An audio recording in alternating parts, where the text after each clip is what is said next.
Welcome to the second Mailbag episode. And I started going through all the questions that everybody submitted to brandchampions@questas.com. And thank you everyone who submitted.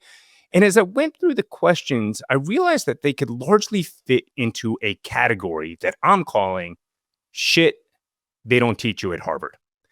And the point of it is this. We started as two guys who were complete and total outsiders. Neither of us had ever even stepped foot in an advertising agency. We just saw most of the ads out there. We thought they were largely quite annoying. We saw that digital was creating a complete and total revolution. Power was shifting from brands to consumers, and people were looking for more than just interruptive sophomoric ads.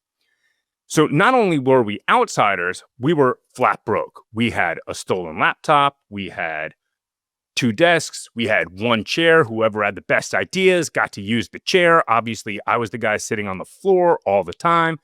And, I think the good news in all of it is we've had the unique opportunity to work with some of the largest and most influential brands in the world. The Apples, the Amazons, the Starbucks, the Disneys, the NFL, etc. But the truth of the matter is we learned it all the hard way, and we made a bunch of mistakes along the way. And I think if you're looking for a podcast hosted by Harvard-level professors, Harvard graduates, this isn't the place, right? These are guys who basically learned all the lessons on the advertising streets. So let's dive into the mailbag. Jake, let's get rid of the typical theme song that we use. Let's roll with shit they don't teach you at Harvard.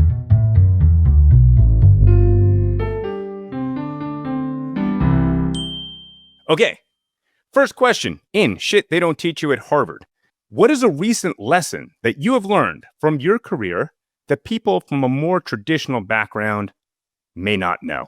Here's one that I think about all the time. And the timing of this question in this episode are perfect because we're coming out of spring break. I was just on vacation with my family.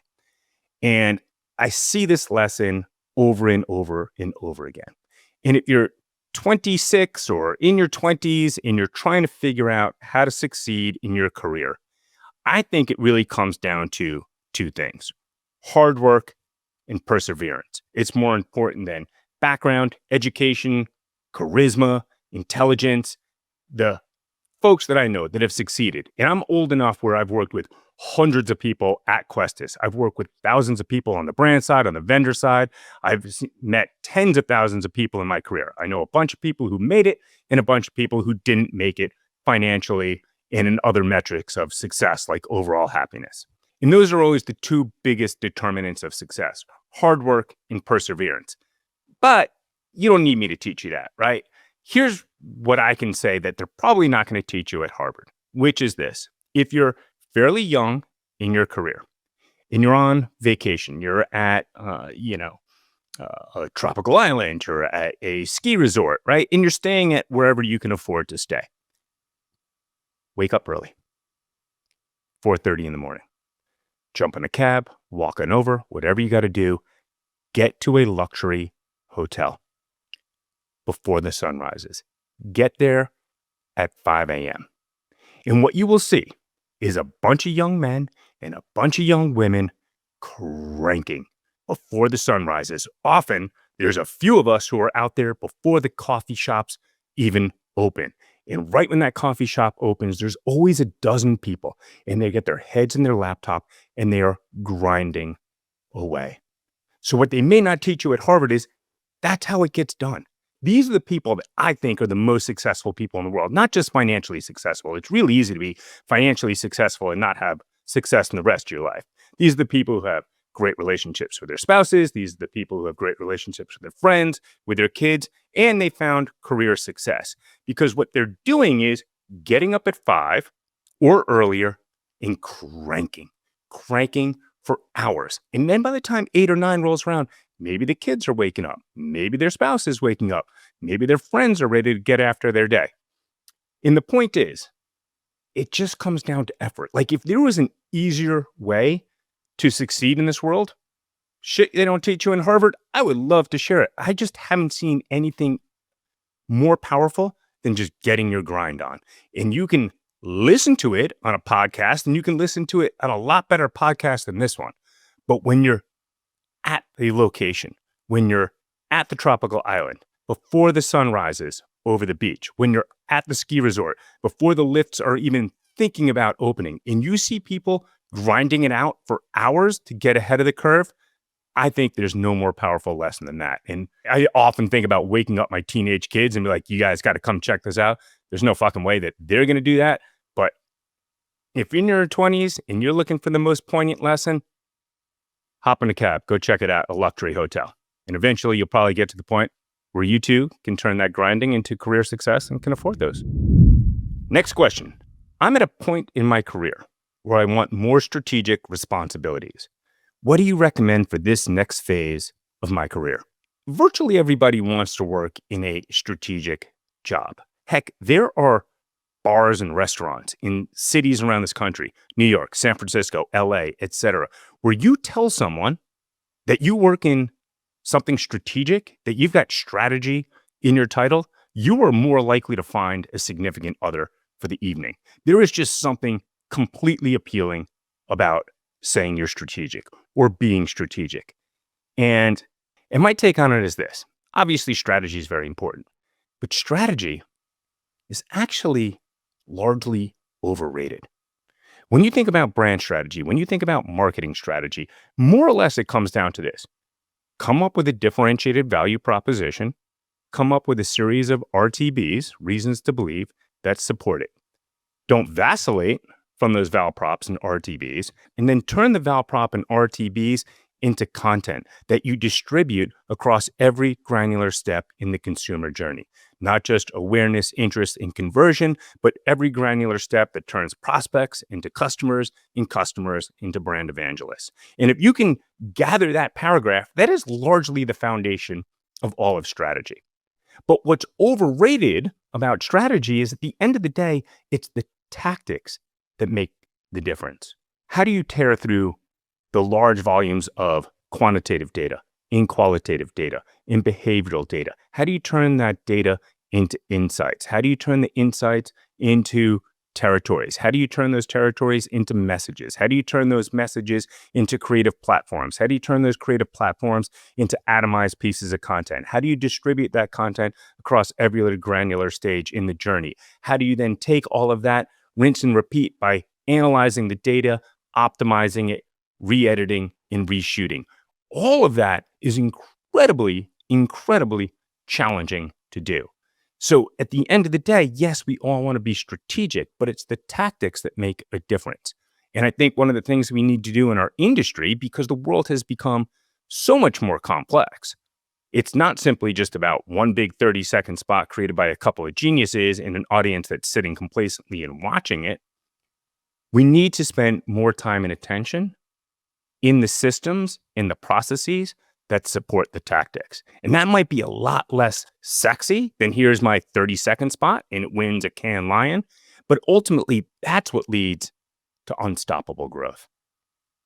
Now, there is another question that I think a lot of people who are sort of early in their career are trying to figure out, which is ultimately, what is strategy, right? And I'm sure if you go to Harvard or you do a quick Google or ChatGPT search, they can give you a quick definition of how Harvard defined strategy. Here's the way I look at it and try to explain it for someone who's relatively young in their career, the type of person who has gotten really good at managing components of their career and reporting into people who are more strategic. And then he or she is looking for their next shot to become more strategic themselves. So they're the ones who are figuring out, what does the presentation look like? They're the ones that are presenting around the conference room table. They're the ones that are presenting at the conferences. Strategy, to me, comes down to looking at the world through two lenses. The first lens is the lens of the audience and trying to figure out exactly what they want. And then the second lens is looking at the world through the lens of the CFO to figure out what your brand can actually afford. So, for example, if you look at the world through the lens of your target audience, you're probably not going to see that they're looking for more television ads. It's possible, but in all likelihood, they're looking for meaningful content and experiences that bring value to their life, content that inspires, content that educates, content that informs. content that provides a real role in their life.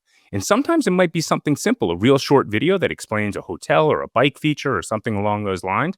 But sometimes it might be a huge opportunity, like we've seen with Liquid Death, and they're changing cans, and they're looking at Yeti, and they're changing the go-to-market strategy with long-form video. All this stuff is well documented.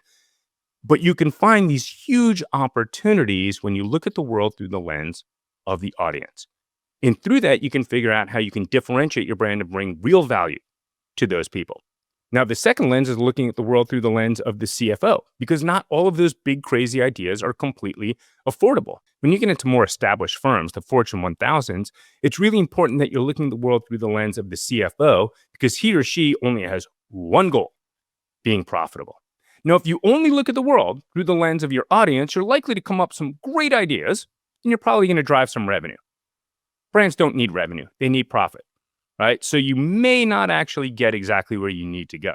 And if you look at the world only through the lens of the CFO, they're probably not going to want to invest in anything, because ultimately what they see is marketing as an expense. But when you can find that nexus of looking at the world through those two lenses, that's where the big, bold, breakthrough ideas that lead to unstoppable growth come from. All right, next question. What is a daily ritual that you use to perform at your best? Is there a morning routine that you recommend? That's a fascinating question, because I actually love that route. And I think it's like Tim Ferriss. I don't know if he invented it, but he was certainly one of the first people to ask about it. And I've consumed a lot of that content about morning routines. And I think it's interesting. I just think like too many people have provided great advice about the morning routines. Like all these guys are like, well, what do I do? I meditate for an hour, and I journal for an hour. Then I take an ice bath for an hour. And then I walk both ways to work for an hour. Like, I don't think these things are particularly realistic. And I think there's great content about that out there. But here's something that I do that I don't think they're going to teach you at Harvard at all. I talk to myself. And I think it's one of the best pieces of advice that I can give, which is talk to yourself. In prior generations, if you talk to yourself, you look like an insane maniac. But right now, if you're driving down the highway and you look in any of the cars next to you, there's a very high proportion of people who are on the phone talking to somebody, right? So if you're driving down the highway and you're talking to yourself, you don't look crazy. You're just talking, right? Or if you're walking down the street, take your AirPods, put them in your ear. Walk down the street and talk to yourself, and you probably won't look particularly crazy, right? Because everybody at this point has some sort of AirPod or earphone in there, and they're carrying on conversations. My point is this. Every brand right now has an unprecedented level of data and technology. Artificial intelligence is rapidly coming along and starting to replace a pretty decent proportion of human intelligence. So what is left for us? Well, one of the things that's left for us are our soft skills, our ability to communicate the ideas that we have. Artificial intelligence is not going to replace human beings. It's going to augment human beings. But once it's augmented us, once we've used artificial intelligence to augment what we're doing, to conduct our research, to formulate our ideas, we need to communicate them. And yes, there will be a lot of people who have successful careers who don't need to do that. They sit in the back room and they're doing some crazy ass smart stuff. But for most of us, we're going to get to a point in our career where we need to communicate one-to-one, to our bosses, to our team members, to our clients, small groups, on Zoom, around the conference room, maybe even sometimes getting up on stage at conferences. Any skill that you want in life, if you want to learn guitar, you're going to practice. If you want to learn how to ski, you're going to practice. But when it comes to communicating, I don't think we actually get as many reps as we need. So when you're driving in the car, talk to yourself. When you're walking down the street, put your AirPods in, talk to yourself. Hone this skill to the best of your ability. You're going to look kind of crazy if people knew that you're actually talking to yourself, but they're not going to know. Shit they don't teach you at Harvard. Talk to yourself. All right, next question. There are hundreds of books and thousands of articles and videos about presentation skills. I've seen you present a few times and your presentations feel quite different than most presentations I see in the business world. What are some of the techniques that have worked for you? It's a great question. And I think the person's right. Like, I do have a different approach. And my general thinking is this. If you're giving a presentation, Your job is to capture and keep attention, period. Your job is not there to change the way people think, change the way people feel, change the way people act, to build a roadmap for the future. Those are all components of it. But every single thing in a presentation can be effectively done through a variety of resources: email, text, Slack, shared documents, Notion, etc. If you are presenting, there's a reason for it, and people are looking for that human interaction. So the most important thing is to buy into and fully understand that your job is to capture and keep attention. Now, here's the big lesson that they're not going to teach you at Harvard, and it's probably going to piss off our president, Debbie, because I don't think she necessarily agrees with this idea. Say Say If you say say If you curse too much, curse too much. The bottom line is it's all about authenticity in the way that you naturally speak. And I've seen so many people fight so hard to not say that it's like they're trying to give a presentation transcribing each and every word to make it meticulous, to make it perfect. So they don't say but they're not capturing and they're not keeping attention because they're so stilted. Now, if you're an and you say it way too much, that's a different story, but you know that. People have already told you that. You're aware of it and you can fix it. But for the most part, the typical person, feel free to say feel free to stutter, feel free to make a mistake. A lot of what I've learned that I'm going to talk about on this podcast, I actually learned from Alex Bogusky, who is absolutely a godfather of this industry. I don't have the data quite correctly in front of me, but I think they won Agency of the Year 13 times in a row. And he won Creative Director of the Year 10 times in a row. Like, I don't know anyone who's come close to that. And I met him when we were creating the Naked Brand documentary. And he couldn't have been any nicer and he couldn't have been any more generous with his time. And when we sat down to film, I was like, Alex, here's the deal. If you bumble or you stutter, don't worry about it. Just roll and we'll clean it up on the back end. And his response was, dude, I bumble. I stutter. That's me. It's okay, right? And when you look at some of the best advertising leaders in history, what they're really good at is getting people to buy into their ideas. I remember listening to David Droga, I think on the Digiday podcast. And he's like, you know what I'm really good at? I'm like, what? Tell me, dude. He's like, I'm really good at getting people to believe in my ideas. I'm like, well, how do you do it? He's like, and I think the way I do it is I've got an Australian accent and people just love it. Like, holy shit, this guy is honest, right? So the point is, like, Bogusky was followed by Droga as the two most powerful people in marketing in the last 20 years. And both of them buy into this concept of just be your natural self. So nobody necessarily tells you this. I bet if you took a speech class at Harvard all day long, they would beat that out of you. It's all right, man. Say every now and then. Now that's half of it. And here's the other big half. And honestly, just forget anything in the podcast that I've ever said. And I'm probably going to do a deep dive on presentation skills and influencing rooms. And we'll go through some of the tricks of the trade that I've learned the hard way. But the number one thing, period, done, end of story, the most important thing that I can bring to this industry, that I can bring to this team, that I can bring to anyone silly enough to be listening to this podcast is no fucking words on the slides. No words on the slides.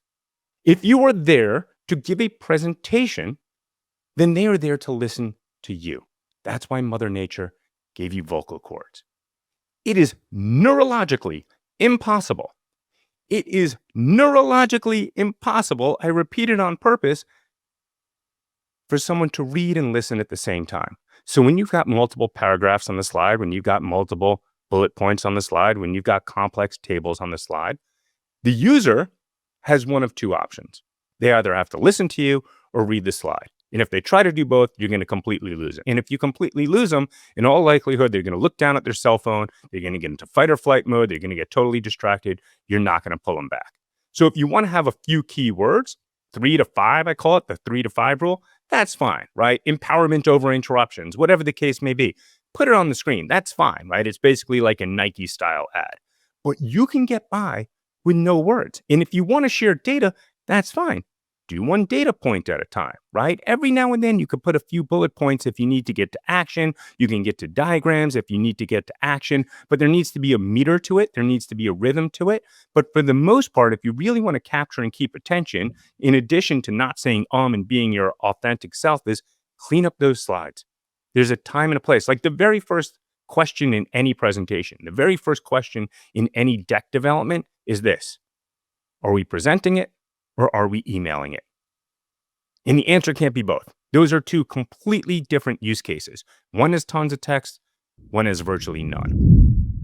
Next question. In a creative industry, there is always room for improvement.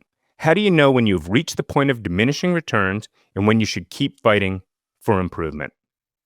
Here's my little Forrest Gump life as a box of chocolates take on this question, which is, to me, the decisions that we make are very much like a cup of black coffee, right? And I like to use that as an analogy or a metaphor. And honestly, I'm not even sure what the difference is between an analogy and a metaphor, but I know this. If you drink your coffee black every morning, as I do, and there's no milk to temper it, you have to make a decision. You either want to drink that coffee when it's slightly too hot and you're almost burning your lips and tongue, or slightly too cool when it's easier to drink. Only for a fleeting moment, like one sip in that entire cup, is it the perfect temperature. And I feel that's the same for anything that we do in marketing and advertising, which is you need to make a decision about where your mistakes are going to be. Are you going to come in a little too hot? Or are you going to come in a little too cold? So here's an example. We were just talking about presentation. So I gave a presentation once that was wildly successful, and then 48 hours was a complete and total failure. And when my sweet little daughter was about 3, maybe 4 years old, maybe even younger, I'm sitting on the couch and I've got my laptop open. And apparently when I'm stressed out, my forehead gets really furrowed. No big deal. And apparently I curse. But apparently what I actually say is fucking fuck, which is a kind of weird thing to say. But my cute little daughter comes up to me, sees the look on my face, and she looks up. She's like, "Daddy, say fucking fuck. Say fucking fuck." I mean, to me, that's hilarious, right? So to my aforementioned point, like your job in a presentation is to get up there, capture and keep attention.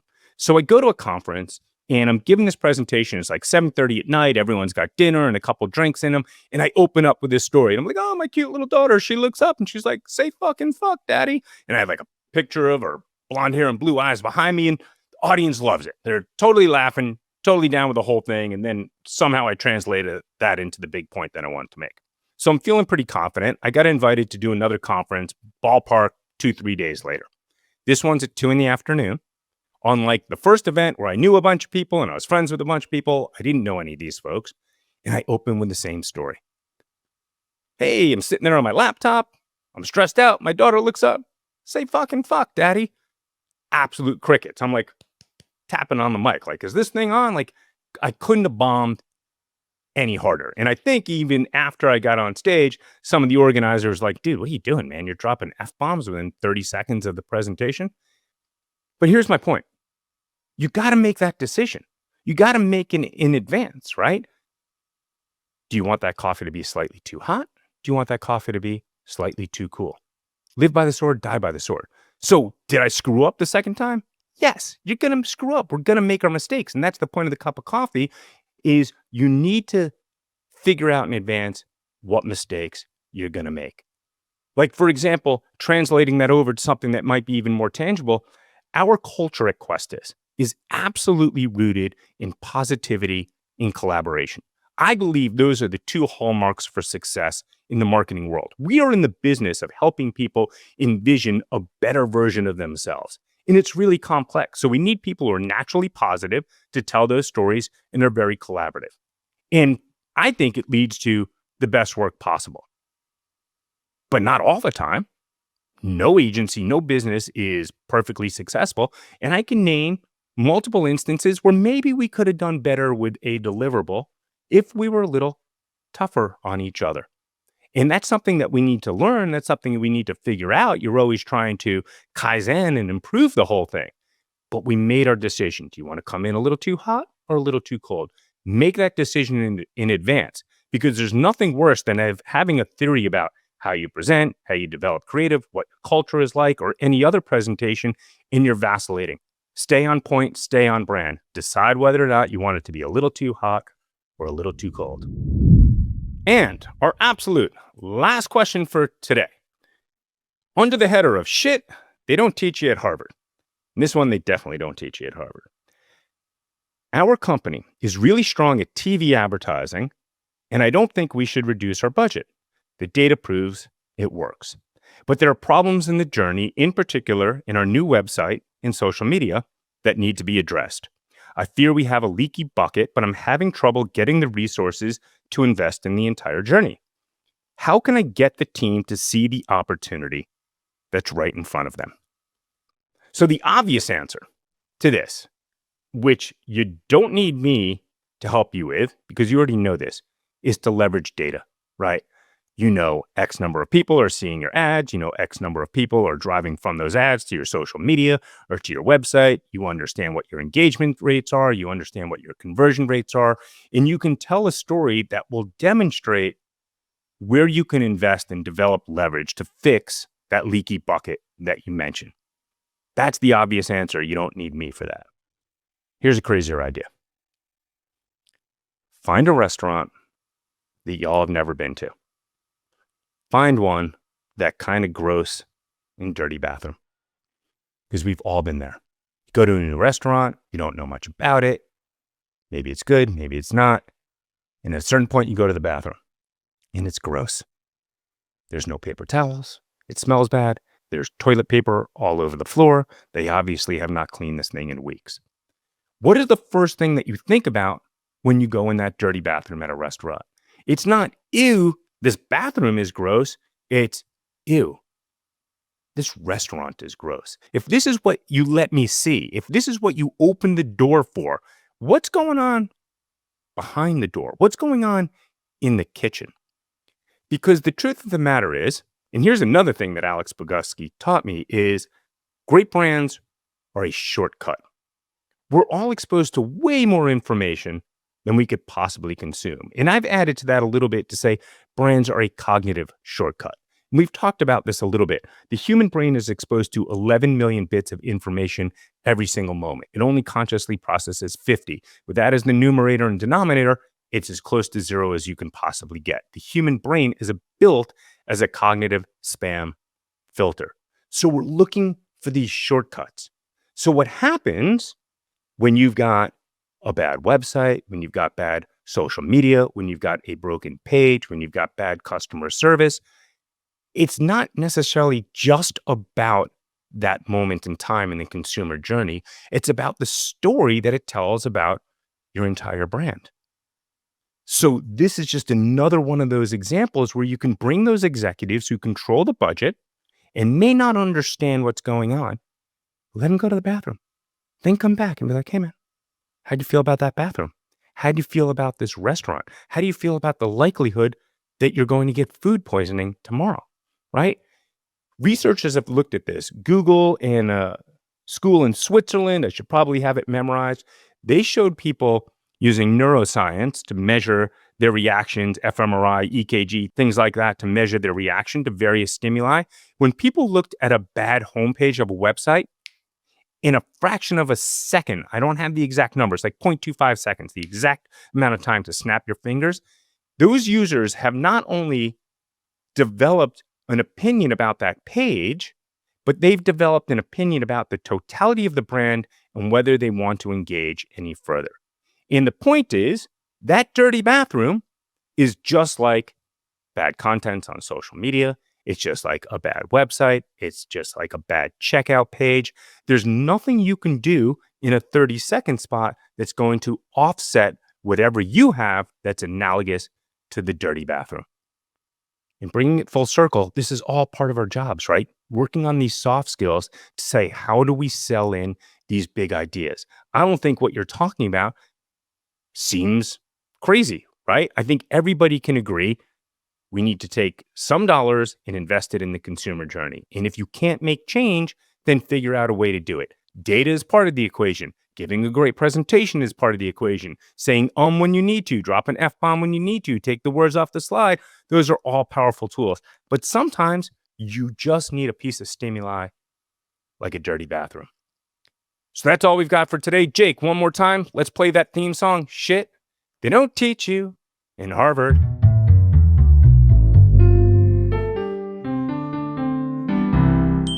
Thanks, everyone. Brand Champions is a Questus production. If you enjoy the show, please subscribe and review wherever you tune in. You can submit mailbag questions to brandchampions@questus.com.